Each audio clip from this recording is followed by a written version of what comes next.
Lumi Vault. Unlocking ideas worth discussing. What's it gonna be today?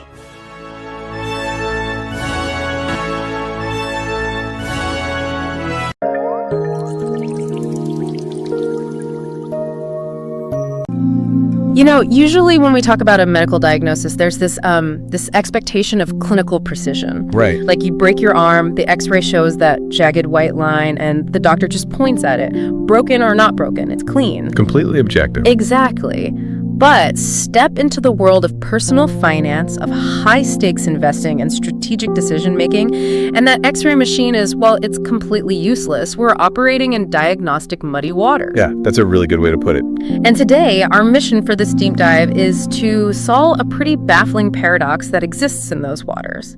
Like, why do the smartest people, you know, the ones with the highest intellects, the best degrees, the most dazzling resumes, so often make the absolute most disastrous financial decisions? It is a paradox that completely upends everything we're taught about intellect, honestly. Yeah. We all kind of operate on this fundamental assumption that smart people naturally make smart choices. Right. You give a genius a math problem, they solve it. Exactly. So you give a genius a portfolio, they should grow it. But when you dig into the cognitive psychology and the behavioral economics research, the data tells a deeply unsettling story.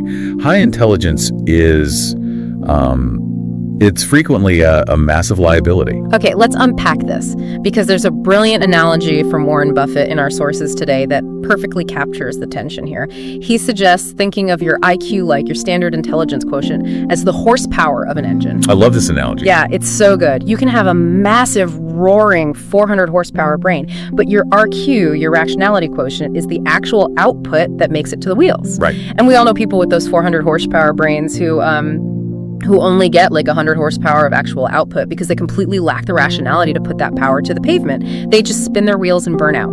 They absolutely do. And today is really all about understanding that intelligence-rationality gap. We're going to explore the, frankly, spectacular historical downfalls of brilliant minds, examine why having more data actually destroys your decision-making, and give you a psychological framework to overcome decision distress. So you can actually start taking decisive, profitable action. Yes. But to really get to the bottom of this, we first have to, we have to sever the assumed link between raw brain power and practical success.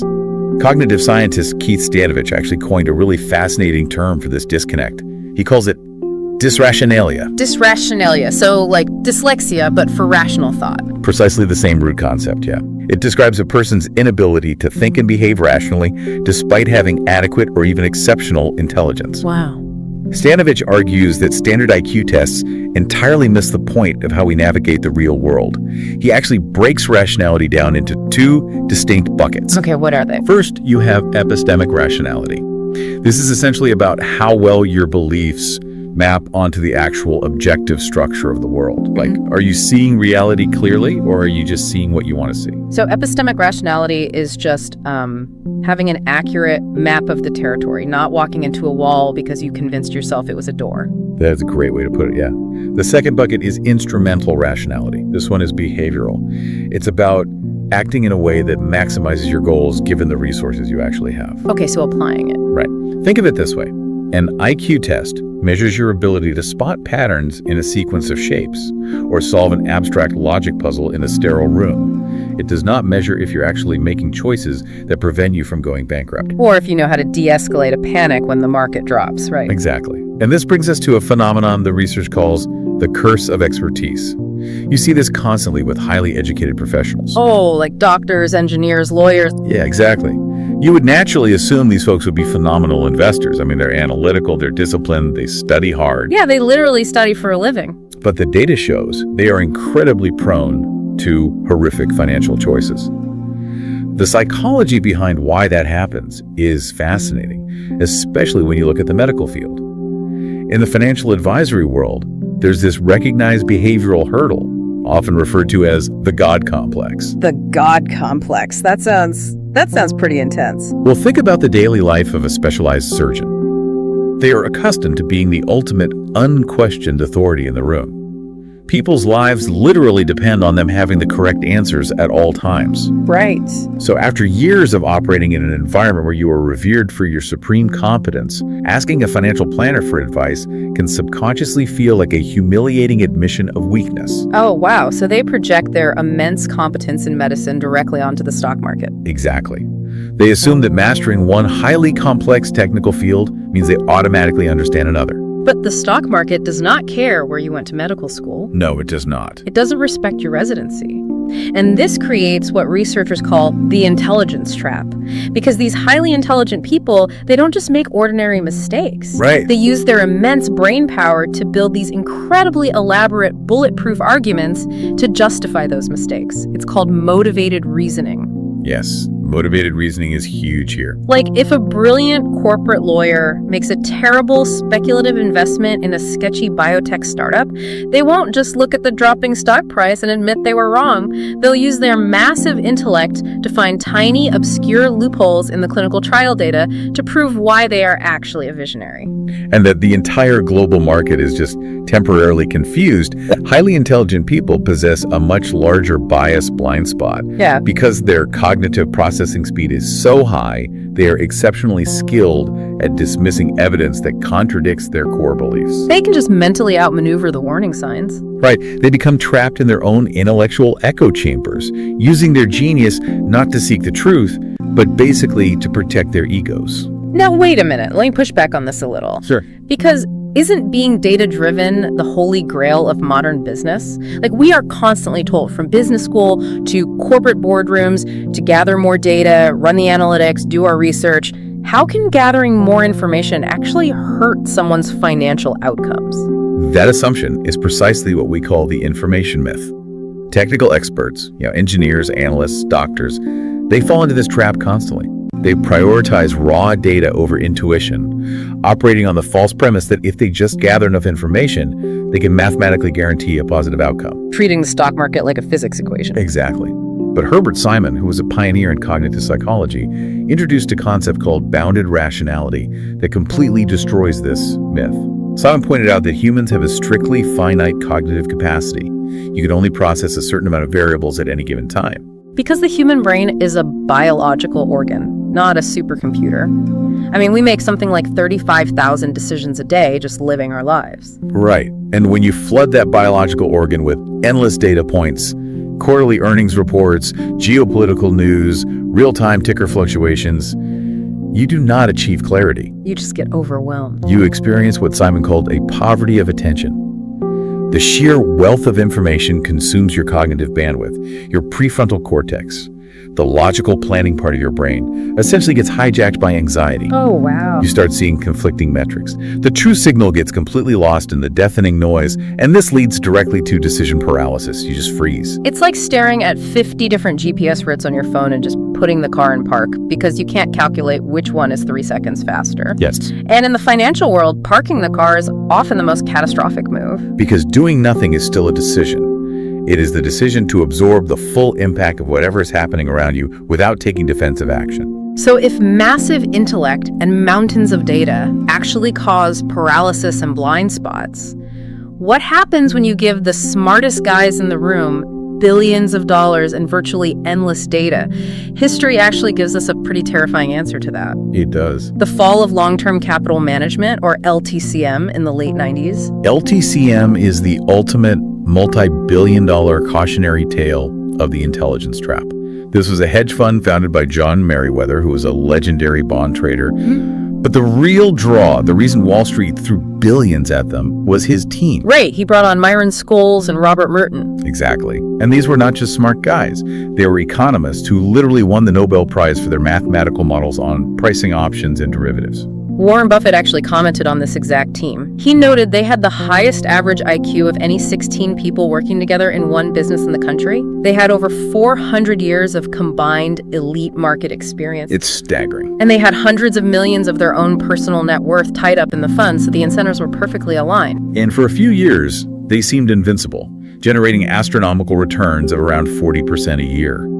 Their entire strategy relied purely on incredibly complex mathematical models, specifically a concept called value at risk, or VAR. Okay, how did that work? The strategy was theoretically brilliant. They would find tiny, microscopic pricing inefficiencies between different types of bonds, say a U.S. Treasury bond and a slightly riskier corporate bond. Their math dictated that, over time, the prices of these bonds had to converge. Right, eventually. But because the profit margins on these tiny discrepancies were fractions of a penny, they had to use massive leverage to make real money. By 1998, they were leveraged 31 to 1. 31 to 1, that's insane. Right, for every single dollar of actual equity they had, they controlled $31 in borrowed assets. They were completely convinced they had mathematically eliminated risk, like the Nobel laureates had solved the market. But then, in August 1998, reality kicked the door down. It really did. The Russian government defaulted on its sovereign debt. And human panic is not a rational mathematical equation. It cannot be plotted on a bell curve. When a nuclear superpower defaults on its debt, global investors do not act according to LTCM's pristine logical models. They panicked. Utterly panicked. Yeah. They fled to the absolute safest assets they could find. Those tiny bond spreads didn't neatly converge like the math promised. They widened violently. Wow. LTCM's models had fundamentally ignored liquidity risk, the harsh reality that in a global crisis, you can't just sell your assets at a mathematically fair price because there is suddenly no one willing to buy them. Here's where it gets really interesting. It's like having a state-of-the-art GPS system that strictly follows the math, but it drives you straight into a lake because it lacks the common sense to look out the windshield at the actual road. Exactly. The math says there should be a bridge, but your eyes tell you it's a lake. LTCM kept driving the car into the lake because their IQ told them the lake shouldn't exist. They fell victim to catastrophic pride, risk, and hubris. They simply could not imagine that their Nobel-prize-winning formulas were flawed. They lost $4.6 billion in a matter of months. Unbelievable. And they were so deeply interconnected with the major Wall Street banks that the Federal Reserve had to step in and orchestrate a massive bailout just to prevent the entire global financial system from seizing up. Their raw, unparalleled intellect completely blinded them to basic economic reality and the chaotic unpredictability of human behavior. It's the ultimate blind spot. And it reminds me of the notes we reviewed on Nikola Tesla, because we culturally revere him as pure genius, maybe the greatest inventive mind in history, but his practical financial track record is an absolute disaster. Yes, Tesla is a textbook failure of instrumental rationality. Look at his Wardenclyffe Tower project in the early 1900s. Tesla envisioned this massive facility for global wireless transmission. His brilliant mind was entirely focused on the technological marvel, the flawless physics of the concept. Right, the science. Just the science. He operated under the assumption that if the science was perfect, the economics would magically resolve themselves. He lacked any grounding in market realities. He constantly expanded the engineering scope of the project without ever securing a target market or figuring out a concrete way to monetize the energy he was transmitting. He just kept changing the blueprints to make the tower more scientifically perfect, and repeatedly demanding more funding from his primary backer, JP Morgan, but offering absolutely zero viable business plan in return. Exactly. Eventually, Morgan just cut off the cash. Tesla's unparalleled brilliance couldn't save him from financial ruin because he couldn't align his visionary ideas with practical, real-world constraints. He had all the horsepower in the world and no steering wheel. And both LTCM and Tesla represent the catastrophic extremes of what happens when you divorce high IQ from practical RQ. When you let the pure data, or the grand vision, completely override the messy, unpredictable reality of the market, you invite ruin. Okay, so raw brain power crashed LTCM and left Tesla penniless. That tension is very real. So what does this all mean? How do you actually break this cycle? Right, how do we fix it? If you're a high-achieving professional currently stuck in decision distress, terrified of making the wrong move, how do we stop staying broke while feeling so smart? It begins by acknowledging the heavy psychological burden of complex choices. For professionals who are conditioned to always be right, the doctor, the senior engineer, the seasoned lawyer, the fear of making a visible financial mistake is deeply paralyzing. Yeah. This anxiety mutates into perfectionism. Leaders and investors delay crucial decisions, endlessly hoarding white papers, listening to deep dives, reading market reports, desperately hoping that the very next data set will provide total 100% certainty. But waiting for 100% certainty is really just a form of procrastination disguised as diligent research. While you're sitting around waiting for perfect data, the market is moving without you. Exactly. And this specific distress leads directly into predictable behavioral traps. Because these professionals are strapped for time and overwhelmed by the complexity they've created for themselves, they swing to extremes. Like what? Well, they often fall into over-diversification, buying a random, chaotic mess of 50 different mutual funds and ignoring them because it feels safe. Or, on the flip side, under-diversification, where they throw their entire life savings into one highly risky startup just because they happen to play golf with the founder. Oh, wow. They fundamentally mistake speculation acting on a hunch or an isolated data point for disciplined, rational investing. But how do you actually shift out of that? If I'm terrified of making a mistake, telling me to just decide doesn't help. We need a framework to move from paralyzing analysis into action-oriented habits. Right. And the research outlines a very clear path. It starts with a concept called satisficing. Yes. Satisficing is a portmanteau of satisfying and sufficing. It requires a fundamental mental shift. You have to stop chasing the absolute perfect solution and consciously accept a choice that is good enough to meet your core criteria. Good enough. Right. If you try to mathematically optimize every single variable in a financial portfolio, taxes, inflation, global risk, sector weighting, you will never actually invest a dime. You have to establish 3 or 4 non-negotiable goals, find a strategy that hits them, and pull the trigger. But if you settle for good enough, doesn't that mean you're acting without all the facts? It feels inherently risky to move forward when you know there is information you don't have. Well, that anxiety is exactly why Jeff Bezos implemented his famous 70% rule at Amazon. Bezos argued that most strategic decisions should be made when you have about 70% of the information you wish you had. Only 70%. Yes. If you wait until you have 90 or 100% of the data, you are almost certainly moving too slowly. A competitor has already beaten you, or the market opportunity has passed. Because again, the act of waiting is itself a decision with heavy consequences. If you sit in cash for 3 years waiting for the perfect macroeconomic conditions to enter the stock market, you've quietly decided to let inflation compound and eat your wealth. The 70% rule forces you to change your relationship with risk. You cannot eliminate risk, as LTCM disastrously tried to do. You can only manage it. This rule demands that you rely on a healthy mix of analytical rigor and your own intuitive judgment. I get stuck on the data part, though. If I have a massive spreadsheet or a 50-page market report, my natural instinct is to read the whole thing to see what insights jump out at me. How do I stop falling down that rabbit hole? What you are describing is a data-first approach, and it is a guaranteed recipe for paralysis. Highly intelligent people love to gather a mountain of data, stare at it, and ask, what is this telling me to do? Yeah, guilty as charged. To fix this, you have to utilize decision-driven analytics. You completely reverse the process. You do not start with the data. You start with the specific decision you need to make. So instead of researching the real estate market, I start with the exact question, should I buy this specific commercial property on Main Street? Exactly right. You define the precise decision first. Then, and only then, do you gather the specific data required to answer that one question. What are the local zoning laws? What is the cap rate? You create a strict boundary around your research.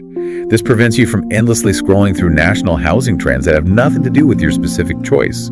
It heavily limits your cognitive load and restores your agility. That makes so much sense. It puts a fence around the anxiety. And that brings us to the final piece of the framework, which directly attacks that massive bias blind spot we discussed earlier, Solomon's paradox. Solomon's paradox is named after King Solomon, who was historically famous for dispensing brilliant, objective wisdom to anyone who brought him a problem, yet he made incredibly foolish, destructive decisions in his own personal life. The psychological principle here is simple but profound. Humans are significantly better at evaluating other people's situations objectively than we are our own. When it comes to our own money, our own careers, our vision is clouded by ego, fear, and loss aversion. You cannot read the label from inside the jar. No matter how high your IQ is, you have blind spots you physically cannot see. Because of this biological limitation, the framework demands that you use qualified outside advisors to evaluate your options. This is not a failure of intellect. Seeking outside perspective is a hallmark of high RQ. Yeah. Even top Fortune 500 CEOs and self-made billionaires employ independent financial advisors and executive coaches. They know their own emotions will betray them in moments of stress, so they actively outsource their objectivity to someone who isn't emotionally attached to the money. So to pull all these threads together, IQ is just the engine. It's the raw horsepower. But your RQ, your rationality, is the steering wheel. If you have a 400 horsepower engine but you refuse to install a steering wheel, you're just going to crash into a wall much faster and much harder than everyone else. That is the tragic reality for so many brilliant minds throughout history. Whether you are investing your personal wealth, running a medical practice, or leading a corporate division, agility, objective thinking, and timely action will always beat endless data chasing. You have to balance the quantitative data with intuitive, practical judgment. You can't spreadsheet your way out of reality. At some point, you have to execute. This raises a deeply uncomfortable question, though. A thread we need to pull based on everything the research has shown us today. Okay, I'm ready. We've clearly established that intelligence and rationality have a surprisingly low correlation. A sky-high IQ does not guarantee rational behavior. In fact, it often impedes it. We've seen the Nobel laureates crash the market to prove it. So if our entire modern education system, our elite university admissions, and our corporate hiring structures are almost exclusively obsessed with standardized test scores, GPA, and proxies for IQ, Yeah. are we actively breeding a generation of leaders who are highly intelligent but functionally irrational? Wow, that's heavy. If we're constantly testing for the wrong things, elevating people who can solve abstract puzzles in a vacuum, but who mentally freeze in the face of real-world ambiguity, what are the boardrooms and governments of the future going to look like? That brings us right back to that medical x-ray from the very beginning. We've spent our whole lives staring at the x-ray of an arm, admiring the clean bone structure, and totally ignoring the fact that the patient is bleeding from the leg. We're diagnosing the wrong thing entirely. If we don't start valuing the steering wheel as much as the engine, we're going to keep driving right off the cliff. Something to chew on the next time you catch yourself paralyzed by overanalyzing a choice.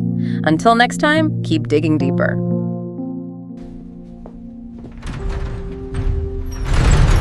That's all we have for you tonight. Yeah. Until next time.